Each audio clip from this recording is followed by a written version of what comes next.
I wake up in what can only be loosely defined as morning in the room where I'd collected the miscellany of my first 18 years on this planet.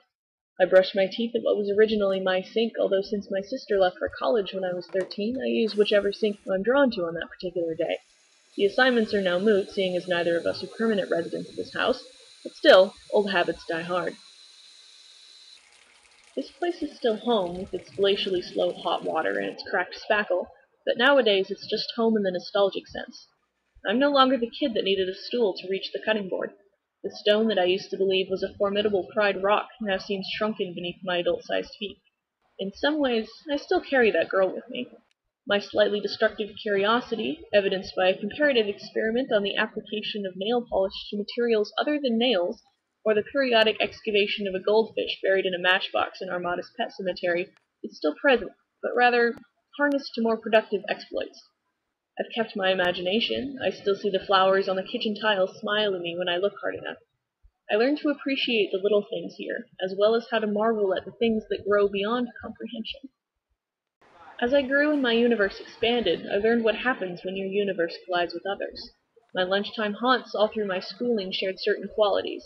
Space for only a few friends, away from the teeming masses of playground battles and popularity conflicts.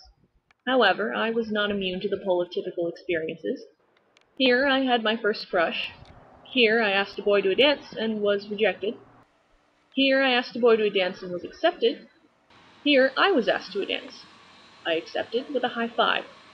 Here I received my first F on a test. Here my mom taught me to drive a car for the first time, just feet from where my dad always picked me up from elementary school. Here I cowered with the other 6th grade girls, required to change for PE in empty classrooms smelling of adolescent body odor and cheap body spray, because the locker rooms weren't built yet. But while I was having all these universal experiences, there were others that I felt were only happening to me. Here was where I learned that what was in Dad's water bottle wasn't water, but rather vodka, the magical substance that fueled his many falls, of which the house still bears scars. Here was my shelter in middle school when the fear and anger manifested itself in spontaneous tears and crippling anxiety. Here was where I sat 10 days after Dad's death, finally telling a friend the whole truth, start to finish. This is the place that is my foundation, that taught me to keep my head on straight.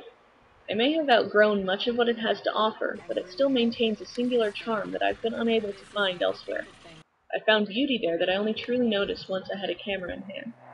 This place will change, but it will still be there, continuing its lessons long after I've left. It taught me to be patient if I wanted to catch the tadpoles, to be daring if I wanted to master the monkey bars, to be punctual if I wanted to get my parking spot. There are few places better to learn these things, and few places better to use them.